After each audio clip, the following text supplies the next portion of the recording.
2026 commence sur les chapeaux de roue sur le petit marché de l'argent.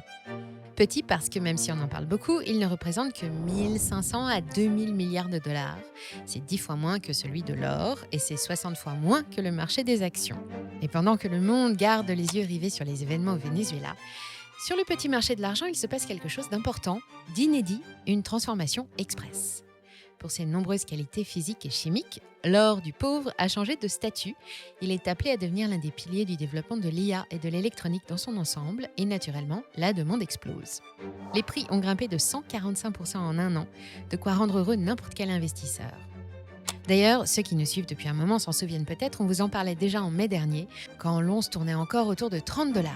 On vous expliquait déjà pourquoi l'argent était sous-évalué par rapport à l'or, pourquoi la demande industrielle allait exploser et pourquoi il fallait s'y intéresser sérieusement. Si vous avez acheté à l'époque, vous avez vu votre position plus que doubler. Bravo à vous! Aujourd'hui sur Money Radar, je vais vous expliquer comment fonctionne le marché de l'argent, qui consomme, qui produit, qui décide des prix, pourquoi une baisse de la demande est plus qu'improbable à l'heure où la Chine décide de faire de l'argent un minerai stratégique, et pourquoi certains analystes estiment qu'une once pourrait rapidement passer de 75 à plus de 100, voire même 400$. Mais juste avant, on tient à vous parler de notre solution préférée d'achat de métaux physiques favorite et partenaire de cette vidéo, Gold Avenue. Disponible en application mobile ou directement sur leur site, la plateforme est accessible à tous les portefeuilles et propose l'achat d'or, d'argent, de platine et de palladium physique avec des frais réduits et transparents.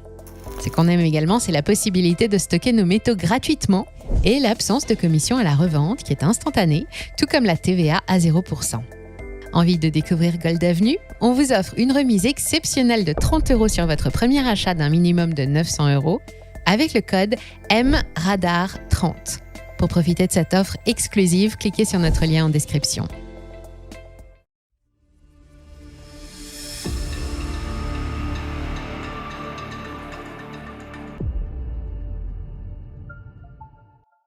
Des prévisions à 400$ pour une once d'argent en 2030?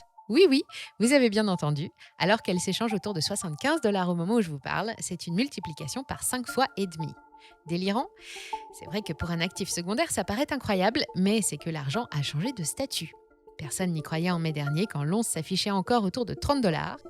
Depuis, le prix a plus que doublé et la nouvelle de ce début d'année, c'est que ce rallye est encore loin d'être terminé. Attendez, je vous explique. Je l'ai dit, le marché de l'argent est petit et pire encore, il est très concentré. Depuis des années, les rapports officiels de la CFTC américaine, le gendarme financier, montrent tous la même chose.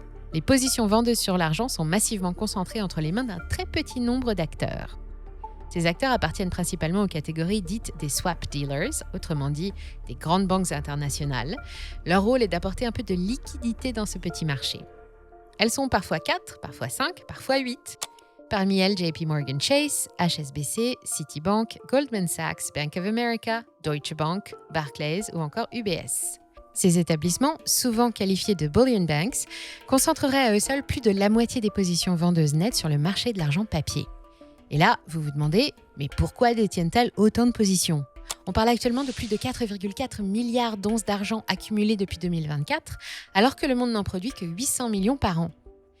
Parce qu'il faut maintenir le prix de l'argent, l'empêcher de monter trop vite, et le seul moyen, c'est de proposer d'acheter en masse, mais à prix très bas. Pour ça, les bullion banks utilisent l'argent papier, des contrats à terme et des produits dérivés, et avec le boom des besoins en argent, la situation est devenue dangereuse. Il y a actuellement 5,5 fois plus d'argent papier que d'argent physique en circulation, et si chaque porteur venait à vouloir échanger son papier contre des pépites, il n'y en aurait clairement pas pour tout le monde. Mais le problème n'est pas là. Le problème, c'est qu'à chaque jour qui passe, la demande physique augmente, les industriels sécurisent leurs approvisionnements et les investisseurs ne veulent plus de produits papier. Les prix continuent de grimper et toutes ces positions vendeuses commencent à coûter cher. Les prix deviennent de plus en plus durs à maîtriser et nous serions au bord de l'explosion. Pendant longtemps, l'argent a été perçu comme un métal secondaire, le cousin pauvre de l'or, à peine bon à frapper, qu'on stocke et qu'on revend et qu'on oublie au fond d'un tiroir. C'est fini. Avec la transition énergétique et le développement de l'intelligence artificielle, l'argent est devenu une terre rare, un métal hautement stratégique qu'on retrouve dans chaque centre de données, chaque serveur et chaque puce électronique. C'est le meilleur conducteur électrique connu, il est fiable et stable. On peut parfois réduire les quantités et tenter des alliages, mais on ne peut pas s'en passer. Et surtout, contrairement à l'or, l'argent disparaît. Il est intégré dans des circuits, des soudures, dans des composants minuscules et il devient économiquement impossible à recycler. Il est très littéralement englouti, consommé par le progrès technologique. Chaque nouvelle génération d'IA, chaque saut de puissance informatique et chaque accélération de la numérisation mondiale ajoute une couche supplémentaire de demande. Et cette demande ne dépend ni de la croissance, ni des taux d'intérêt, ni même des marchés financiers. Un PDG de data center ne peut pas dire « le prix de l'argent est trop élevé, on attendra l'année prochaine ». Il doit tourner et il doit être connecté. Mais en face, l'offre est limitée, la production minière a baissé de 25% environ en 20 ans et le métal physique devient plus rare. Pourquoi ne pas produire plus, tout simplement ? Eh bien, parce que c'est pas possible. Chaque année, la production mondiale d'argent tourne autour de 800 à 850 millions d'onces, un chiffre stable depuis plus d'une décennie, selon les données du Silver Institute. Près de 70% de l'argent extrait n'est pas issu de mines d'argent, c'est un sous-produit de l'extraction du cuivre, du zinc, du plomb et de l'or. Autrement dit, même si le prix de l'argent explose, les producteurs ne peuvent pas décider d'ouvrir massivement de nouvelles mines comme on ouvrirait une mine d'or ou un nouveau forage pétrolier. L'offre est structurellement rigide et à cela s'ajoute le facteur clé, les stocks qui fondent dangereusement. Selon le Silver Institute, le marché de l'argent est en déficit physique depuis plusieurs années consécutives. Entre 150 et 200 millions d'onces par an, la consommation dépasse la production et ce déficit est comblé en puisant dans les stocks existants. Et comme si ça ne suffisait pas, début 2026, la Chine vient d'ajouter une nouvelle pression.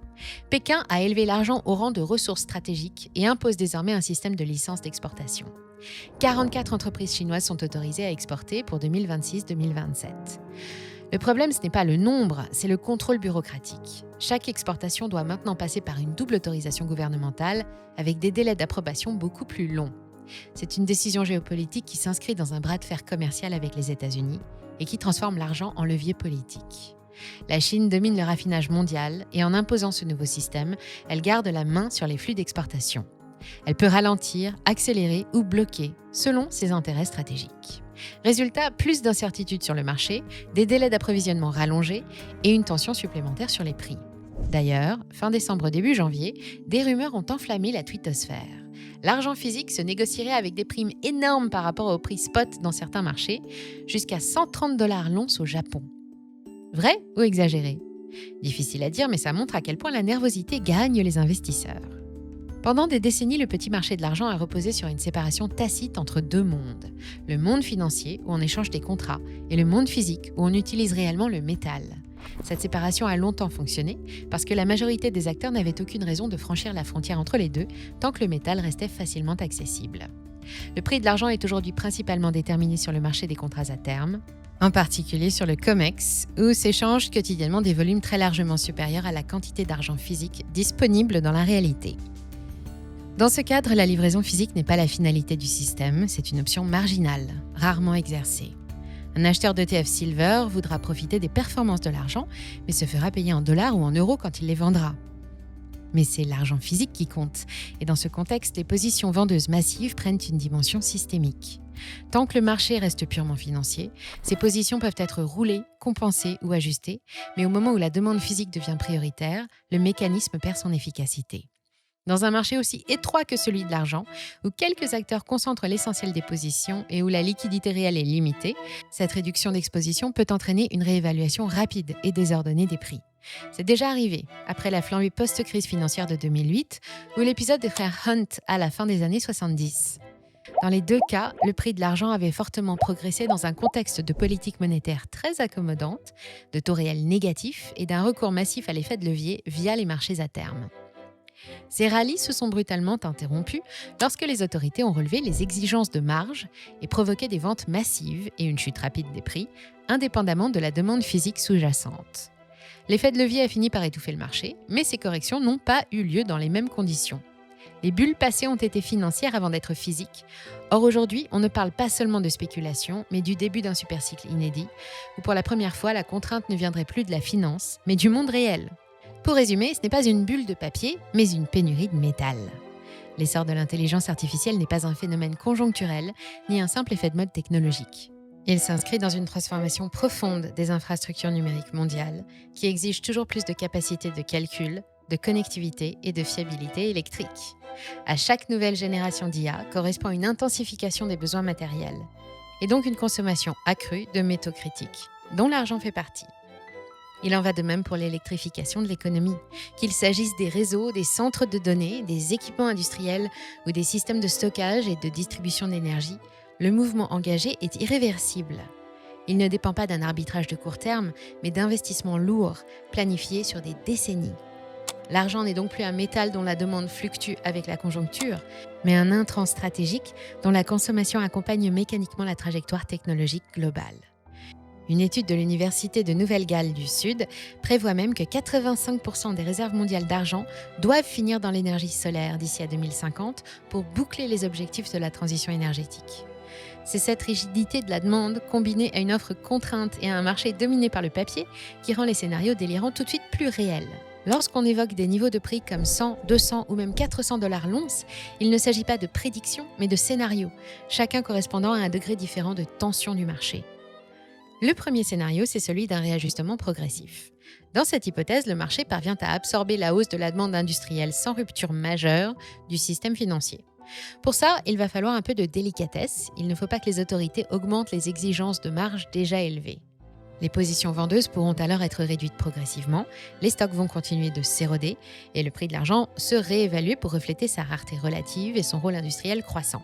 Un tel mouvement pourrait conduire l'once vers une zone comprise entre 100 et 150 $, ce qui ne représenterait rien de moins qu'un rattrapage historique, tant par rapport à l'or que par rapport à l'inflation et à la valeur stratégique du métal. Ça fait quand même une nouvelle pirouette de 100% à court terme. Le second scénario est celui d'une tension aiguë, où le marché papier commence à perdre sa fonction stabilisatrice. La demande physique devient purement dominante, la réduction force des positions vendeuses, combinée à une offre incapable de répondre assez vite à la demande, entraînera alors une réévaluation plus ou moins brutale du prix. C'est dans ce type de configuration que des niveaux de prix très bas puis très élevés, de l'ordre de 50 puis de 200 à 400 $ l'once peuvent apparaître, comme des points de passage, le temps que le marché se réorganise, que les contrats soient réécrits et que les chaînes d'approvisionnement s'adaptent à une nouvelle réalité. Dans les deux cas, le prix de l'argent sera de moins en moins dicté par la spéculation financière et de plus en plus par sa fonction économique réelle. Alors, est-ce qu'on achète de l'argent ? Si on parle du métal physique, clairement oui, mais avec un horizon de long terme. L'argent est un entrant stratégique, pas un pari de court terme. À court terme, les prix peuvent osciller, comme lors du rallye d'automne puis de la correction de fin décembre. L'argent reste un actif extrêmement volatile, bien plus que l'or. Côté rendement, les chiffres récents sont impressionnants. Environ 170% sur les 5 dernières années, soit 12,2% par an en moyenne. En 3 ans, c'est quand même 41,5% par an. Attention quand même, ces performances ne sont pas une tendance linéaire et ça ne garantit absolument rien pour l'avenir. Est-ce que ça va continuer ? Personne ne peut le dire avec certitude. Ce qui est sûr, c'est que la demande industrielle est là, structurelle, durable. L'offre est contrainte et la Chine resserre le contrôle.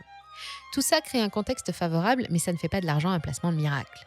Si vous décidez d'investir dans l'argent physique, faites-le avec un horizon long terme, sans attendre de miracles à court terme, et surtout, ne dépassez jamais 20% de votre patrimoine.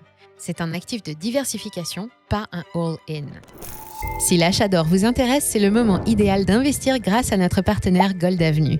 L'application et la plateforme en ligne sont simples d'utilisation et permettent d'acheter, de stocker et de revendre de l'or et des métaux précieux en quelques clics. Ils font partie du plus grand groupe au monde dans le secteur, alors côté sécurité, vous pouvez dormir tranquille. Et vous pouvez investir à partir de quelques dizaines d'euros. C'est une opportunité rare à ne pas manquer, alors n'hésitez pas à cliquer sur notre lien en description pour en profiter, en utilisant le code MRADAR30 pour bénéficier de 30 € de remise pour un premier achat minimum de 900 €. Si vous avez aimé cette vidéo, likez, partagez et commentez. Dites-moi si vous y croyez, si les performances de l'argent, mais aussi du lithium ou de l'or vous ont convaincu dans les commentaires. J'ai hâte de vous lire. Merci pour votre fidélité, restez curieux et je vous dis à très vite sur Money Radar.